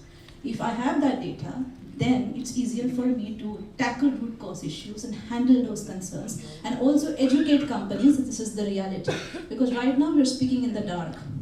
We don't know the number of cases of significant depression, significant anxiety, bipolar, schizophrenia, and others. We are talking stress in generic terms. Yes, there are general levels of stress, but there are also disorders that needs to be treated differently. So yes, there is a need for a bit of R&D when it comes to hardcore mental health. And yes, there are companies who are now changing their outlook as well, at least at Fleet, since the time I've joined in. When there have been mental health concerns, what we have done is identified, give them a plan of action. We reassess the seafarer after the intervention plan, say after 6 months or a year, and before he is placed on board, I personally and my junior psychologist, we both assess the person's level of mental functioning. And it's not a fitness, honestly. It is about how he will now cope with the current stressors that could be there at sea. Is he able to take that, or will he break apart again? And if there are concerns, then we equip them with specific coping strategies that are not perhaps known to every other psychologist outside the industry. People who work in the industry know the nuances of the stressors. So what ideally could be also done is have more mental health professionals in every company working in-house as well, because till the time I worked outside, my perspective of sea time and maritime industry was very, very different. I would happily say to somebody who is bipolar and say, okay, you know what, you need to have a voice against the company, and because every person who has a mental health illness should get a job. But now in the industry, I know that if this person in that environment, the disease is going to have much more drastic effects. So in-house makes much more difference. And lastly, when you talk about training, India has a very diverse population. Somebody coming from Valsad, Gujarat, has a different idea of mental health, supposedly coming from somebody from Mumbai. There, the idea of mental health is very zero. I don't even know that I have a mental health issue, or I don't know how to identify that I am under stress. So their training is different versus somebody who is educated. So training needs have to be identified. Thank you. I think we are already running with the time, and I've given enough time. Key takeaway is to have one psychologist in-house in every RPS. She spoke very well. Actually, she spoke the right thing. Yeah, but then at the same time, the problem is because he's in the RPSL, they will not come to them. So that's a bigger problem. They don't want to come to the people who are already there. What is that? So these are some of the conclusions, I believe. Some of the conclusions of the discussions, okay. Create entry-level curriculum for the cadets and seafarers, educating them about abandoned issues so that they are prepared. I will share this with you, sir. As part of their curriculum, cadets and seafarers must be trained on the realities of work on board. Yeah, that is really important. It's not all glamour, but they need to be ready for structural professionals work, which has its own work pressures. Reflect on SOPs of countries like Taiwan to ensure that abandoned issues are mandatorily resolved before vessels are allowed for sale. I think this was really a relevant thing that has been brought up by Steve here, and maybe we can work and find some real good solutions on it. Publicize lessons from incident industry-wide so that wisdom can be shared and we can all move forward together. I really thank all the panelists out here for being so patient with the interactive actions, and I hope you have also enjoyed it.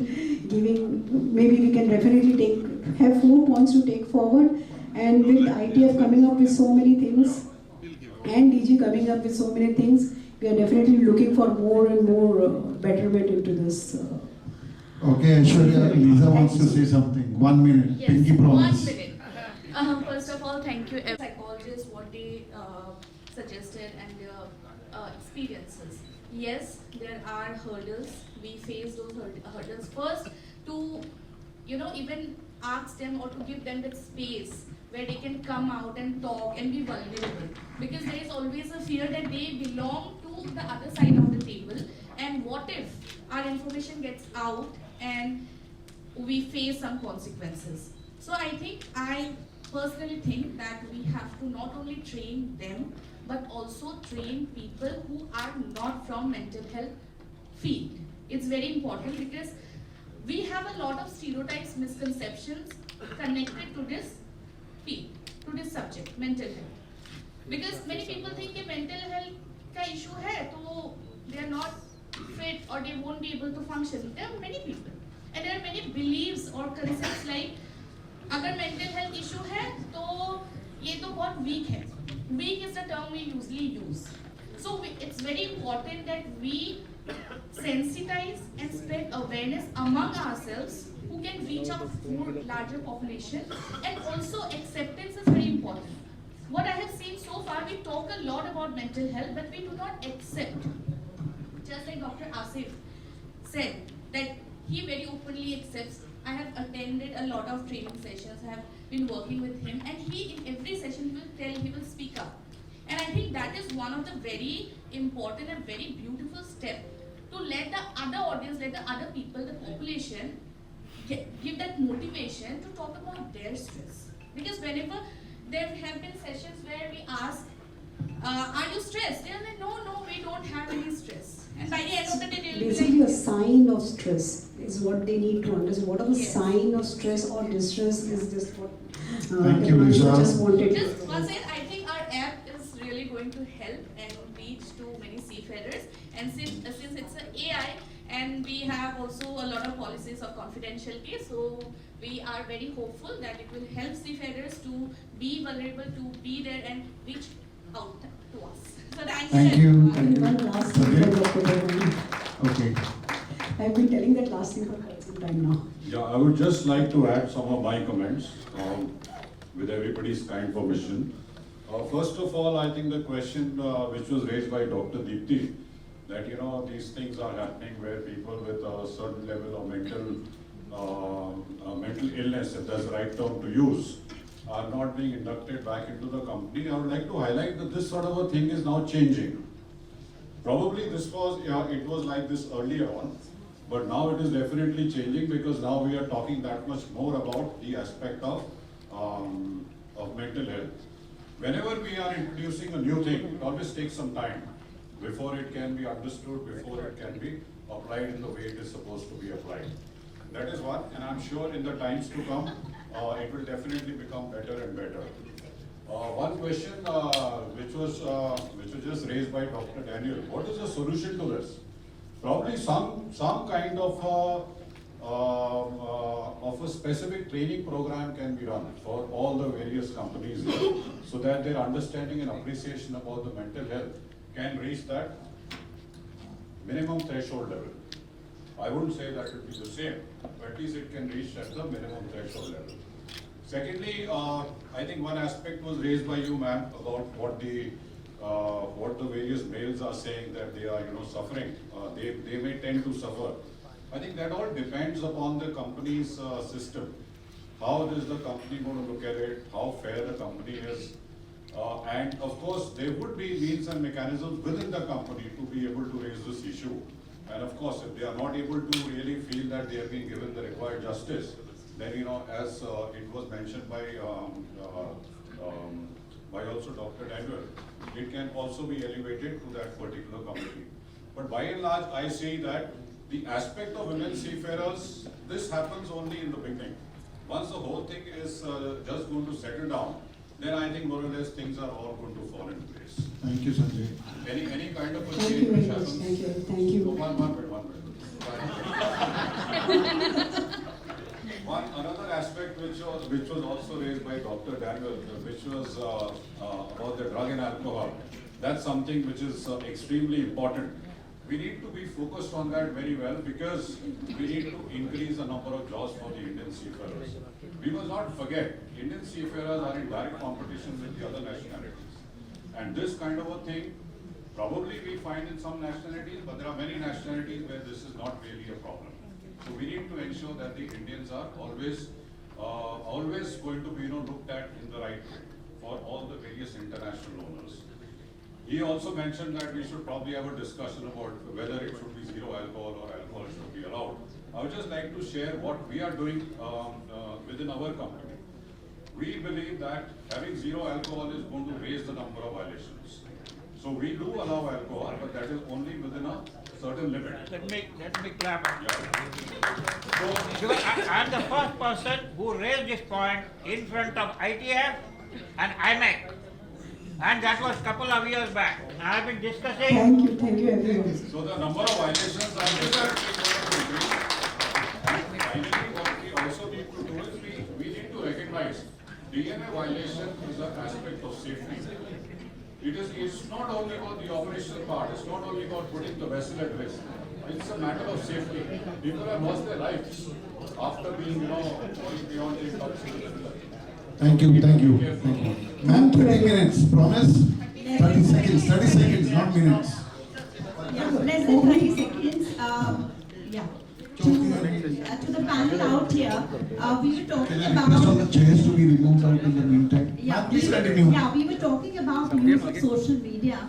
And most of us today are there on Instagram and Facebook. And the kind of media or videos that are available on the shipping industry, especially if you go to see them, they are very unscrupulous. They are very demotivating for a lot of youngsters who want to come into the industry.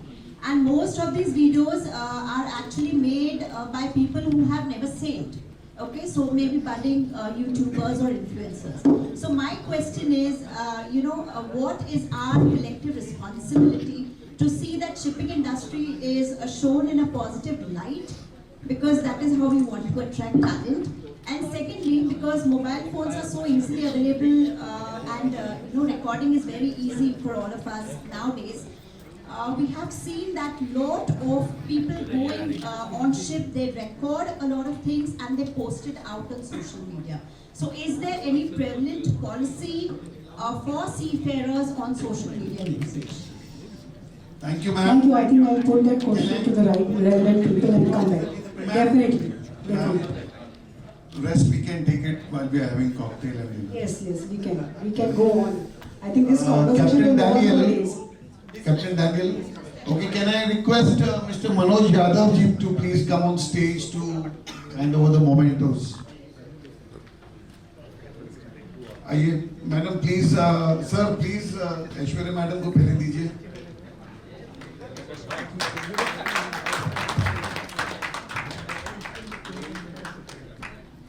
Can I request another memento to be given to the ladies first?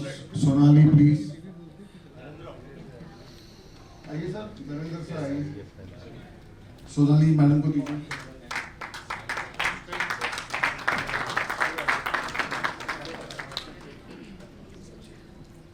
Can I request Yadav ji to please give it to Steve? Senior most first, so Basit comes last.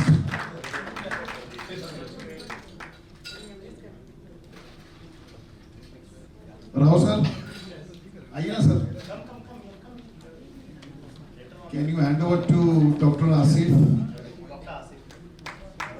No, it's a senior first, sir. All the youngsters come last. Young in heart of it. Yes. आइए sir, to martial arts expert.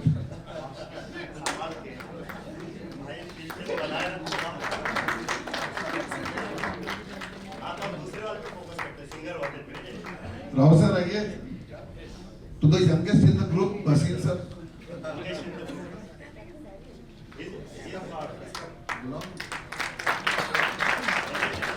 Daniel sir कहाँ है? Daniel sir. We need a group photograph also. Sir, आइए sir, आइए. You are a superstar.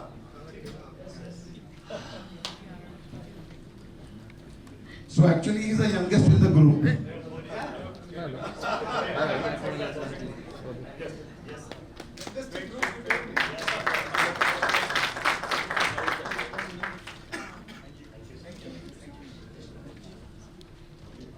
Good photo. For the good photo, I think I really want to thank him. Seriously, you have really done a good job, and also he needs to be, given one thanks moment. Please.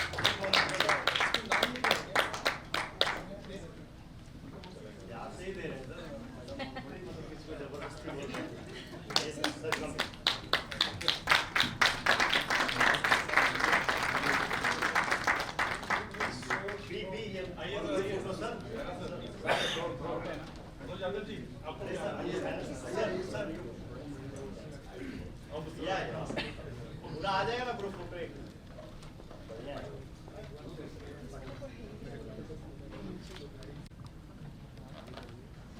अरे इकडे आहे ना माझ्या मागे आहे ना इथे आहे ना मध्ये साईडला Maybe all the participants will try to get